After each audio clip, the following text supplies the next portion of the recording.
जब मैंने रोहन से शादी की तो मुझे लगा कि मैं प्यार, साझेदारी और एक साथ भविष्य बनाने वाले एक नए अध्याय में कदम रख रही हूँ।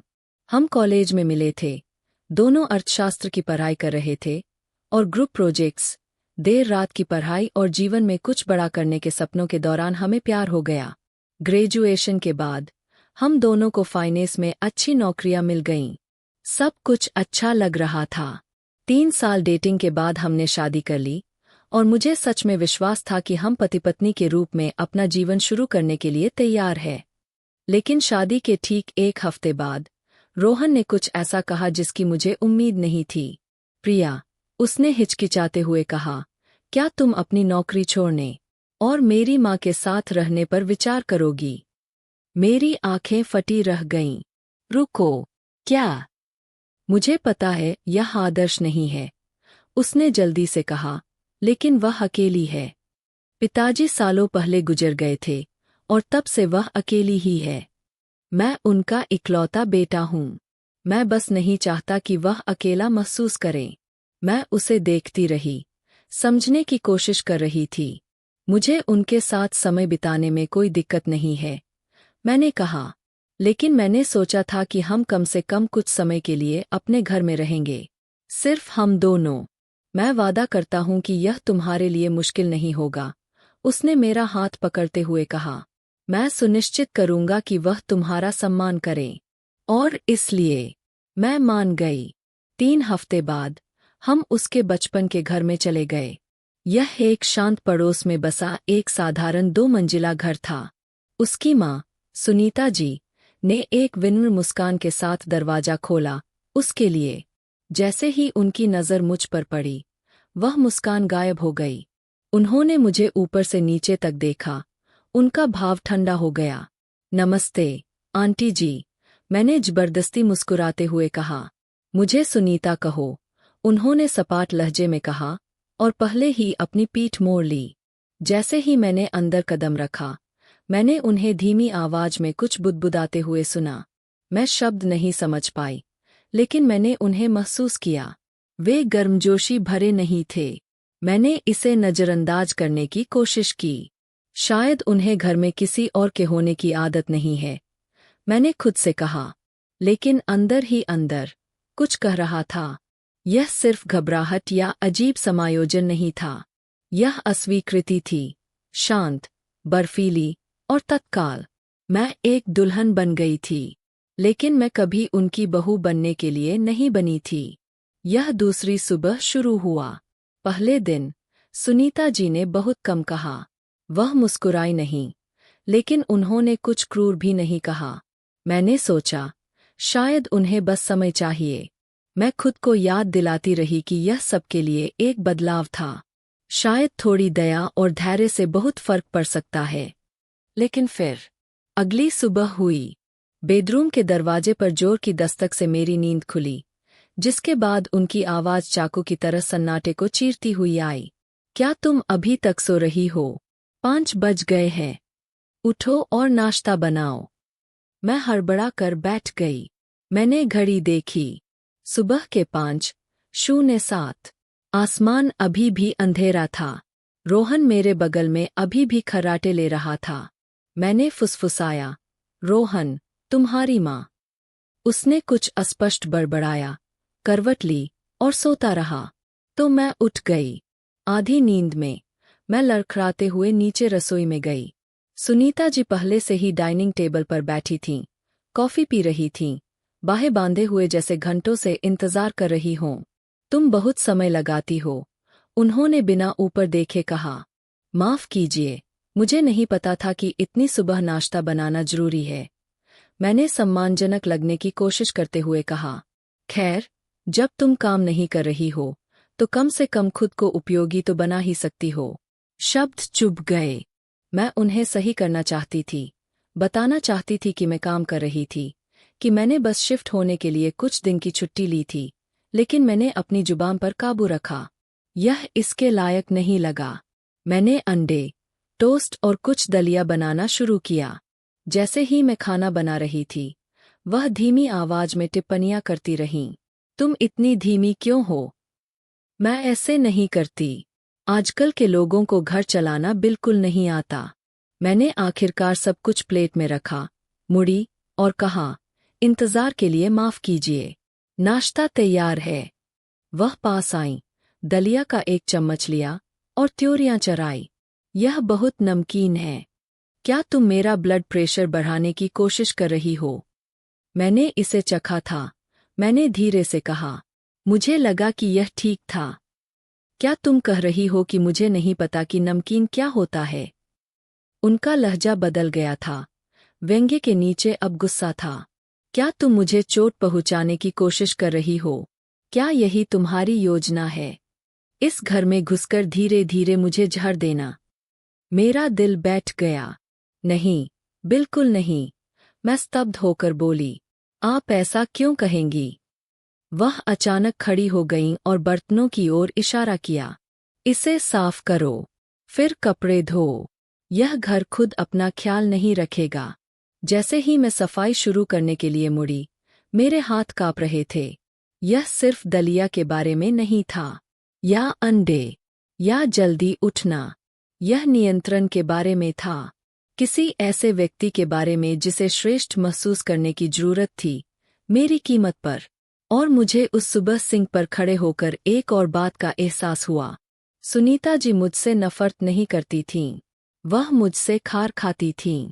और कोई भी मात्रा में अंडे, मुस्कुराहट या चुप्पी इसे ठीक नहीं करने वाली थी।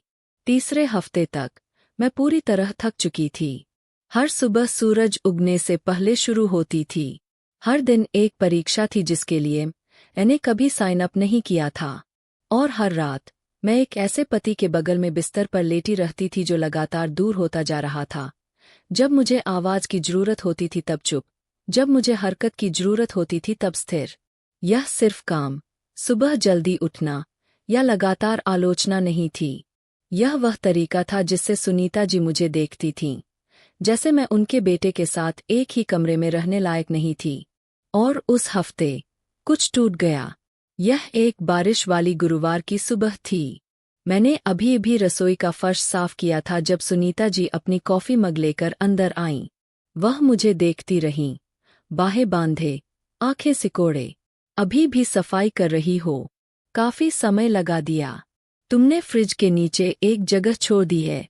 मैंने अपने माथे से पसीना पोंछा और शांति से जवाब दिया, मैं उसे बाद में कर दूंगी। उन्हें यह पसंद नहीं आया। अब तुम मुझे नजरअंदाज कर रही हो? नहीं, मैं बस। जुबान मत लड़ाओ। तुम बेकार लड़की। तुम्हारे पास नौकरी नहीं है, तुम कोई पैसा नहीं ला रही हो, और तुम सोचती हो कि तुम मुझसे इस तरह बात कर सकती हो।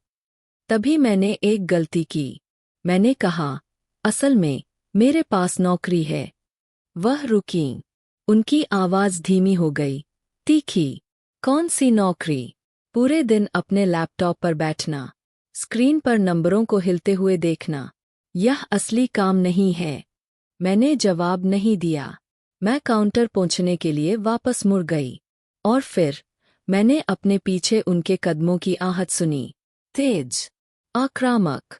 मैं ठीक समय पर मुड़ी और देखा कि वह स्टोव से केतली उठा रही है, वही जो उन्होंने अभी अपनी चाय के लिए इस्तेमाल की थी। टोंटी से भाप निकल रही थी। देखते हैं, इसके बाद तुम कितना बेकार महसूस करती हो, वह चिल्लाईं। और एक ही झटके में उन्होंने गर्म पानी मुझ पर फेंक दिया। मैं चीख पड़ी। पानी मेरी बाह और कंधे पर फैल गया। यह उबलता हुआ नहीं था, भगवान का शुक्र है, लेकिन यह इतना गर्म था कि आग की तरह चुभ रहा था। मेरी त्वचा तुरंत लाल हो गई। यह गर्म है। रुकिए, मैं पीछे हटते हुए चिल्लाई। वह बस वही खड़ी रहीं। कोई अपराधबोध नहीं, कोई डर नहीं, केवल एक तिरस्कारपूर्ण मुस्कान। अगर तुम थोड़ी गर्मी नहीं झेल सकती, तो शायद तुम इस घर में रहने लायक नहीं हो। मैं हिल नहीं पा रही थी। मेरे पैर जम गए थे। मेरा दिल मेरे कानों में धड़क रहा था। रोहन कुछ मिनट बाद नीचे आया। मैंने उसे अपनी बाह दिखाई, कांपते हुए, उम्मीद करते हुए, किसी तरह के गुस्से की। इसके बजाय उसने नजरें चुरा ली और कहा, माँ का शायद मतलब नहीं था। बस इतना ही। कोई बचाव नहीं। कोई गुस्सा नहीं, कोई आराम नहीं। उस पल सच्चाई ने मुझे पानी से भी ज्यादा जोर से मारा। मैं सिर्फ एक निष्क्रिय आदमी से शादी नहीं की थी। मैं एक ऐसे घर में फंसी हुई थी जहां क्रूरता को बरने दिया जाता था, बिना रोक-टोक, बिना चुनौती के। और मुझे तब पता चला, यह आखिरी बार नहीं होगा। जब तक मैं यह सुनिश्चित न करूं कि यह हो। मेरी बाह का जला हुआ निशान कुछ दिनों में ठीक हो गया, लेकिन रोहन की चुप्पी की याद, वह बनी रही। मैंने उससे बोलने की उम्मीद करना छोड़ दिया। मैंने सुनीता जी के बदलने की उम्मीद करना छोड़ दिया। मैंने एक ऐसे घर में जगह बनाने की कोशिश करना छोड़ दिया जो मुझे कभी चाहता ही नहीं था। लेकिन जो मैंने नहीं छोड़ा, वह था काम करना। हर रात सफाई और खाना पकाने और सुनीता जी के अपमान के एक और दौर में अपनी जुबान पर काबू रखने के बाद, मैं ऊपर जाती, अपना लैपटॉप खोलती और उस एक चीज में डूब जाती जो मुझे नियंत्रण में महसूस कराती थी, बाजार। मेरे पास हमेशा से नंबरों के लिए दिमाग था। कॉलेज में मैं वह थी जिससे फाइनेंस की परीक्षा के दौरान हर कोई मदद मांगता था। मुझे पैटर्न, ट्रेंड्स और जोखिम पसंद थे। ग्रेजुएशन के बाद मैंने स्टॉक ट्रेडिंग में हाथ आजमाना शुरू कर दिया था। पहले बस छोटी मात्रा में। नुकसान तेजी से हुए, लेकिन मैंने सीखा। चुपचाप, सावधानी से, मैं बेहतर होती गई। मैंने चार्ट्स का अध्ययन किया जब सुनीता जी रात के खाने के बारे में शिकायत करती थीं। मैंने बाजार के पूर्वानुमान पढ़े जब रोहन वीडियो गेम खेलता था। मैंने अपने लंच ब्रेक के दौरान ट्रेड किए। मैं देर रात तक कंपनियों पर शोध करती रही जब घर में बाकी सब सो रहे थे। फिर जीत आने लगी। मैंने इतना कमाना शुरू कर दिया कि हमारे बिलों का भुगतान हो सके। फिर थोड़ा और, फिर बहुत ज्यादा। 6 महीने के भीतर मैं प्रति माह 40 लाख रुपए से ज्यादा कमा रही थी। मूल 50,000 माह को भारतीय संदर्भ के लिए अनुमानित किया गया। लेकिन मैंने एक शब्द नहीं कहा। सुनीता जी से नहीं, रोहन से भी नहीं, क्योंकि मैं देखना चाहती थी कि वे किसे ज्यादा महत्व देते हैं, सम्मान या नियंत्रण। पता चला, यह सम्मान नहीं था। सुनीता जी अभी भी मेरे साथ एक मुफ्तखोर की तरह व्यवहार करती थीं। बिजली के बारे में शिकायत करती थीं जब वह अपने ड्रामा शो देखती रहती थीं। जब भी मैं अपना लैपटॉप चालू करती तो वह व्यंग्यात्मक टिप्पणियां करती थीं। फिर से शुरू हो गई। महत्वपूर्ण होने का नाटक कर रही है। और रोहन, वह अब नौकरियां नहीं ढूंढ रहा था। हर बार जब मैं यह बात उठाती, तो वह कंधे उचका देता। मैं कोशिश कर रहा हूं, बस कुछ भी सही नहीं लग रहा है। तो मैंने अपना मुंह बंद रखा और अपने खाते भरते रहे। मैंने घर का लोन, किराने का सामान, बिजली पानी के बिल, सब चुपचाप चुकाए। मैंने उन्हें दिन के उजाले में मेरा मजाक उड़ाते और रात में मेरी कमाई पर जीते हुए देखा। सच्चाई चुभती थी, लेकिन मैं गुस्से में नहीं थी। मैं विकसित हो रही थी। वह लड़की जो एक क्रूर टिप्पणी के बाद बाथरूम में रोती थी, चली गई थी। उसकी जगह एक ऐसी महिला खड़ी थी जिसके पास बढ़ता हुआ पोर्टफोलियो, एक चोट खाया हुआ दिल और एक तेज याददाश्त थी। मैं अब रोहन के लिए नहीं रुक रही थी, या डर से। मैं सिर्फ एक कारण से रुक रही थी। मैंने अभी तक यह देखना खत्म नहीं किया था कि वे वास्तव में कौन थे। लेकिन मुझे पता था, वह दिन आ रहा था। और जब वह आएगा, मैं चुपचाप बाहर नहीं जाऊंगी। मैं अपनी गरिमा, अपने बैंक खाते और एक सबक के साथ जाऊंगी जिसे वे कभी नहीं भूलेंगे। मैं एक अपमान के कारण नहीं गई, या एक बहस के कारण, या यहाँ तक कि एक उबलते पानी के कप के कारण भी नहीं। मैं इसलिए गई क्योंकि समय के साथ, टुकड़े टुकड़े करके, उन्होंने मुझे तब तक तोड़ा जब तक कि मैं लगभग यह मानने लगी कि मैं बेकार हूँ। लेकिन लगभग मुझे तोड़ने के लिए काफी नहीं था। उस सुबह मैं रोहन के तैयार होने की आवाज से जागी। यह असामान्य था। वह हफ्तों से सुबह जल्दी बाहर नहीं गया था। मैं चुप रही, उम्मीद कर रही थी कि वह आखिरकार अपनी नौकरी की तलाश को गंभीरता से ले रहा है। उसके जाने के बाद मैंने अपना सामान्य रूटीन शुरू किया। कपड़े धोना, बर्तन, वैक्यूम करना। मैं अभी लिविंग रूम के एक कोने को रगड़ने के लिए झुकी ही थी कि पीछे से सुनीता जी की आवाज गूंजी। ठीक से साफ करना। मैं तुम्हारी सुस्ती कोनों में भी नहीं देखना चाहती। मैंने जवाब नहीं दिया। यही वह चिंगारी थी। वह सोफे से उठीं और मेरी तरफ बढ़ी। मुझे नजरअंदाज मत करो, तुम छोटी मुफ्तखोर। तुम्हारे पास तो असली नौकरी भी नहीं है। तुम सोचती हो कि तुम बस यहाँ बैठकर मेरे बेटे के सहारे जी सकती हो। मैं चुप रही, अभी भी रगड़ रही थी। मैं अपने सीने में गर्मी बढ़ती हुई महसूस कर सकती थी। तुम जैसी बेकार औरतें इस घर में रहने लायक नहीं हैं। तुम्हें इस परिवार में कभी शादी नहीं करनी चाहिए थी। और फिर एक झटके में उन्होंने साइड टेबल से केतली पकड़ ली। मैंने उन्हें पहले चाय के लिए पानी उबालते देखा था। इससे पहले कि मैं प्रतिक्रिया कर पाती, उन्होंने फिर से पानी मुझ पर फेंक दिया। गर्म, झुलसाने वाला। यह मेरी पीठ और बाह पर लगा। मैं चीख पड़ी, यह गर्म है। रुकिए। दर्द पहली बार जितना बुरा नहीं था, लेकिन संदेश स्पष्ट था। तुम यहाँ सुरक्षित नहीं हो, और तुम कभी नहीं थी। यही वह क्षण था जब कुछ टूट गया। मैं नहीं, बल्कि वह रस्सी जिसने मुझे इस घर से बांध रखा था। मैं खड़ी हुई, भीगी हुई, और उनका सामना किया। वह मुस्कुरा रही थीं। अच्छा है, उन्होंने कहा।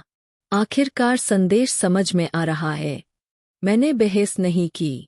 मैं रोई नहीं। मैंने बस कहा, आप सही है। मैं यहाँ रहने लायक नहीं हूँ। और मैं जा रही हूँ। आज। उनकी मुस्कान पहली बार फीकी पड़ी। ठीक है, जाओ। सबके लिए आसान हो जाएगा। मैं ऊपर गई, एक सूटकेस पैक किया, अपना लैपटॉप, चार्जर और पर्स लिया। बस इतना ही। मैंने घर के बने खाने, तह किए हुए कपड़े, बेदाग रसोई, इस बात का सबूत कि मैंने कभी कोशिश की थी, सब पीछे छोड़ दिया। मैंने रोहन को फ़ोन नहीं किया। मैंने किसी के मुझे रोकने का इंतज़ार नहीं किया। मैं सामने के दरवाजे से बाहर निकली, एक टैक्सी बुलाई, और सीधे अपने माता पिता के घर चली गई। वे मुझे देखकर चौंक गए, लेकिन जब मैंने उन्हें बताया कि क्या हुआ, तो उन्होंने मुझसे वापस जाने के लिए नहीं कहा। उन्होंने बस चाय बनाई, मेरे जले हुए हिस्सों के लिए गर्म पानी चलाया, और मुझे चुपचाप बैठने दिया। उस रात, महीनों में पहली बार, मैं दयालुता से भरे घर में सोई। मैंने अपना सब कुछ पीछे छोड़ दिया था, लेकिन किसी तरह मैंने कभी इतना आज़ाद महसूस नहीं किया था। मुझे गए हुए 3 हफ्ते हो गए थे। शांति के 3 हफ्ते, चुप्पी के, ठीक होने के। एक भी कॉल नहीं, रोहन का एक भी टेक्स्ट नहीं। और ईमानदारी से कहूँ तो, मैंने 5वें दिन के बाद उम्मीद करना छोड़ दिया था। मेरे माता पिता के घर पर पहले कुछ दिन अजीब लगे। मैं अगली चीख, अगले अपमान, अगले विस्फोट का इंतजार करती रही, लेकिन वह कभी नहीं आया। इसके बजाय वहाँ गर्म भोजन, खुली बाहें, और उस तरह की कोमल शांति थी जिसमें कोई निर्णय नहीं था। मेरा जला हुआ निशान ठीक हो रहा था, मेरा मन भी। फिर एक सुबह सूरज उगने के ठीक बाद दरवाजे की घंटी बजी। मेरे पिताजी पहले ही अपनी सुबह की सैर के लिए निकल चुके थे। मैंने पजामे में, आधी नींद में दरवाजा खोला, और जम गई। रोहन और सुनीता जी पोर्च पर खड़े थे। सुनीता जी ने एक नकली मुस्कान पहन रखी थी। रोहन ऐसा लग रहा था जैसे कई दिनों से सोया न हो। हम तुम्हें घर ले जाने आए हैं, उन्होंने कहा, जैसे मैं कोई कुत्ता हूं जो बहुत दूर भटक गया हो। मैंने जवाब नहीं दिया। मैंने तुम्हें माफ कर दिया, उन्होंने बाहें बांधकर कहा। तुम अब वापस आ सकती हो। मुझे माफ कर दिया। यह शब्द मेरे दिमाग में एक बुरे मजाक की तरह गूंज उठा। मैं बाहर निकली, अपनी माँ को जगाने से बचने के लिए दरवाजा पीछे से बंद कर दिया, और उन्हें घूर कर देखा। किस बात के लिए माफ किया? ठीक ठीक। सुनीता जी ने आंखें घुमाईं। रवैया के लिए, अनादर के लिए, जिस तरह से तुम गई। मैं धीरे से हंसी। कड़वी नहीं, बस थकी हुई। आपने मुझ पर गर्म पानी डाला था 2 बार। उन्होंने इनकार नहीं किया, उन्होंने बस बुदबुदाया, तुमने मुझे उकसाया था। रोहन आगे बढ़ा। प्रिया, चलो बस बात करते हैं। ठीक है। चीजें हाथ से निकल गईं। मुझे इसे बेहतर तरीके से संभालना चाहिए था। मैंने उसे घूर कर देखा। जब उन्होंने मुझे जलाया तो तुमने एक शब्द नहीं कहा। तुमने मेरा हाल नहीं पूछा। तुमने टेक्स्ट भी नहीं किया। उसने शर्म से नीचे देखा। मैं घबरा गया था। मुझे समझ नहीं आ रहा था कि क्या करूं। मेरी नौकरी चली गई। मुझे पता है। मैंने उसे बीच में ही काट दिया। और मैं ही थी जिसने बिल चुकाए। चुपचाप। जब तुम लाचार बने रहे। जब वह हर दिन मेरा मजाक उड़ाती रहीं। सुनीता जी ने उपहास किया। तुमने हमें नहीं बताया कि तुम काम कर रही थी। मुझे जरूरत नहीं थी। मैं झपटी। सम्मान आय पर निर्भर नहीं होना चाहिए। वे चुपचाप खड़े रहे। तो मैं अंदर वापस चली गई। लेकिन मैं कुछ मिनट बाद हाथ में कुछ मुड़ा हुआ लेकर लौटी। एक दस्तावेज। मैंने उसे रोहन को थमा दिया। उसने नीचे देखा। उसका चेहरा उतर गया। यह तलाक के कागज है। मैंने शांति से कहा। मेरी तरफ से पहले ही साइन किए हुए हैं। तुम्हें बस इसे पूरा करना है। प्रिया। नहीं, रुको। यह बहुत अचानक है। उसने घबराकर कहा। नहीं। मैंने कहा। जो अचानक नहीं था वह दिन था जब मुझे एहसास हुआ कि मेरी अपनी शादी में मेरा कोई मतलब नहीं है। सुनीता जी ने एक आखिरी गुहार लगाई। तुम इसका पछतावा करोगी। मैंने सीधे उनकी आंखों में देखा। नहीं। मुझे सिर्फ इस बात का पछतावा है कि मैं इतनी देर तक रुकी रही। रोहन ने साइन कर दिए। हाथ कांप रहे थे। आंखें लाल थीं।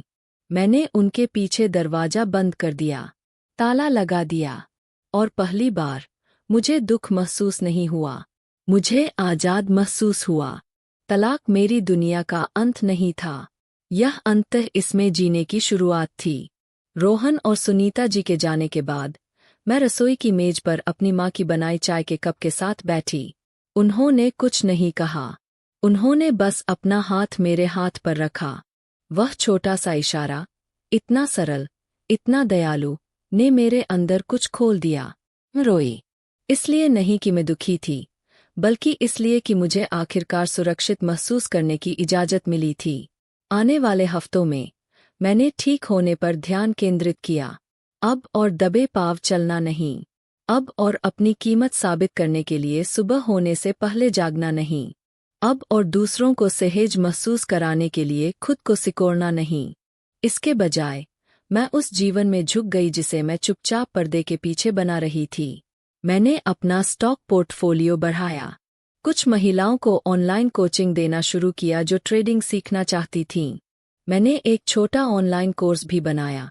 कुछ ऐसा जो मैंने हमेशा करने का सपना देखा था लेकिन जिसके लिए कभी जगह या भावनात्मक ऊर्जा नहीं थी। पैसा लगातार आता रहा। लेकिन ज़्यादा महत्वपूर्ण बात यह है कि मेरी शांति भी आई। फिर एक दोपहर जब मैं एक दोस्त के साथ हाइकिंग पर थी, मुझे एक संदेश मिला। यह रोहन का था। उसने कहा कि उसे खेद है। कहा कि वह जानता है कि उसे मेरी रक्षा करनी चाहिए थी, कि उसे आखिरकार एक गोदाम में नौकरी मिल गई है और उसकी माँ अभी भी उसका जीवन दुखी कर रही है। उसने पूछा कि क्या मैं वापस आ सकती हूँ। मैंने संदेश पढ़ना भी पूरा नहीं किया। मैंने बस नंबर ब्लॉक कर दिया। क्योंकि मैंने यह सीखा है, सिर्फ इसलिए कि किसी को तुम्हें खोने का अफसोस है, इसका मतलब यह नहीं है कि वे तुम्हें वापस पाने के हकदार है। तलाक के लगभग 5 महीने बाद एक दोस्त ने मुझे किसी नए व्यक्ति से मिलवाया। उसका नाम विक्रम था। उम्र में बड़ा, शांत, एक सिंगल पिता। उन तरीकों से विचारशील जो मुझे पहले अजीब लगे थे। उसने मुझे कभी प्रभावित करने की कोशिश नहीं की। उसने मुझे कभी नहीं बताया कि वह मेरी रक्षा करेगा या मुझे बचाएगा। उसने बस सुना। वह तब आता था जब वह कहता था कि वह आएगा। उसने सीखा कि मुझे अपनी कॉफ़ी कैसी पसंद है। वह एक बार शहर के दूसरे छोर तक सिर्फ मुझे एक खास पेन लाने गया जिसका मैंने बातों बातों में जिक्र किया था क्योंकि वह जानता था कि मुझे लिखते समय वह कैसा लगता है। हमने शादी के बारे में बात नहीं की। हमने किताबों के बारे में बात की, बचपन के बारे में, ठीक होने के बारे में। उसके साथ मुझे ऐसा नहीं लगा कि मुझे कुछ भी साबित करना है। मैं बस हो सकती थी। और लंबे समय में पहली बार मुझे एहसास हुआ कि मैं हमेशा खुशी से नहीं ढूंढ रही थी। मैं कुछ ज्यादा वास्तविक ढूंढ रही थी। एक ऐसा जीवन जो मेरा लगे। लोग सोचते हैं कि ताकत जोरदार होती है, कि इसका मतलब लड़ना, चिल्लाना, तमाशा करना है। लेकिन कभी-कभी ताकत शांत होती है। यह दरवाजा पीटे बिना चले जाना है। यह बिना स्पष्टीकरण के नहीं कहना है। यह किसी और के हंगामे पर अपनी शांति चुनना है। मुझे अपने अतीत पर कोई पछतावा नहीं है। इसने मुझे वह सब कुछ सिखाया जो मुझे जानने की जरूरत थी कि मैं कौन हूँ और मैं फिर कभी कौन नहीं बनूंगी।